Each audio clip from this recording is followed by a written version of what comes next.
The aim of this video is to show people how to poison a wilding pine tree in the Marlborough Sounds. Wilding pine trees are self-sown or spreading pines that establish in native vegetation. They suppress the native vegetation, change soil and water conditions, and ruin the landscape values of the Sounds. The reason we poison trees is because that leaves the pine tree and the surrounding vegetation undisturbed. If you fell a pine tree, you create a light well in the forest, and there can be dozens of pine seedlings replacing the one felled tree. While poisoning trees is a lot safer than felling trees, there are still certain rules that need to be followed in terms of your own health and safety, protecting the environment and protecting assets like houses, batches and power lines. This video shows you how to do the poisoning safely.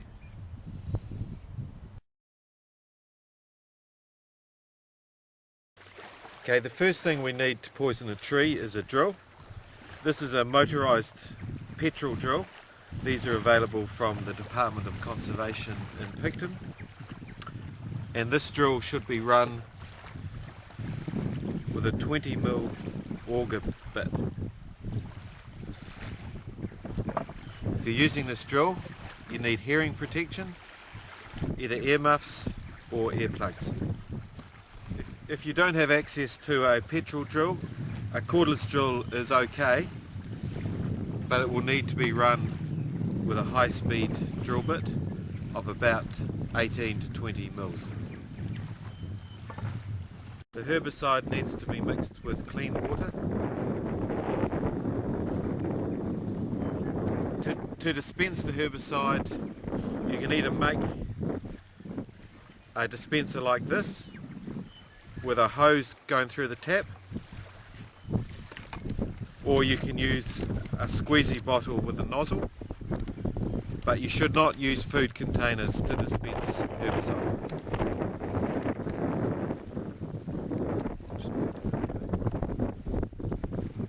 Finally, you'll need some waterproof gloves for mixing herbicide and dispensing herbicide. To mix the herbicide, we use 50 grams of metsulfuron to 250 millilitres of water. That's enough for about 5 medium-sized trees. If you're doing more trees, you mix 200 grams to 1 litre of water, and that should do up to 20 trees. Mixing the herbicide at this strong level, it needs a lot of stirring to dissolve the metsulfuron, and you should be wearing your waterproof gloves. Eye protection and a waterproof smock are also recommended.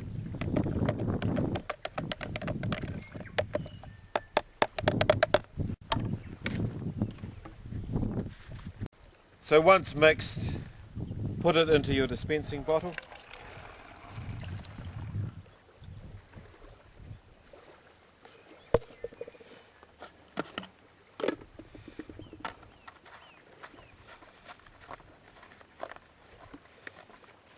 And you're ready to go.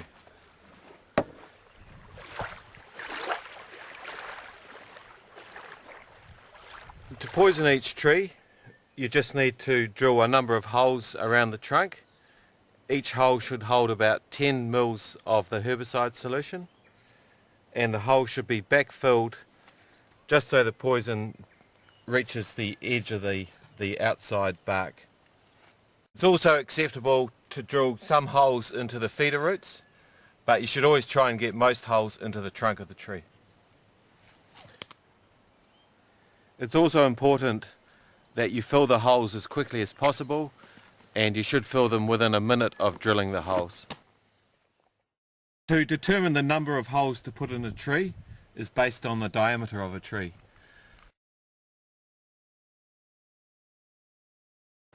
The benefits of poisoning as opposed to felling are apparent in this poisoned forest, with all the broadleaf and cereal vegetation continuing to grow undisturbed, and which will eventually replace those poisoned pine trees.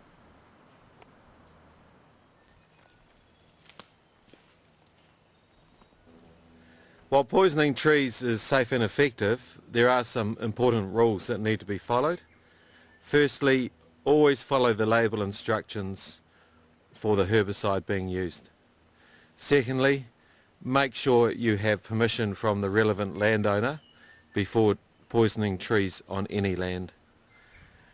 Thirdly, you must ensure that exclusions are maintained around power lines, houses, batches, wharves, roads, public walking tracks, or anywhere where a poison tree could present a threat to other people. For more information, you should refer to the Marlborough Sounds Restoration Trust at soundsrestoration.org.nz or the local DOC Sounds Area Office.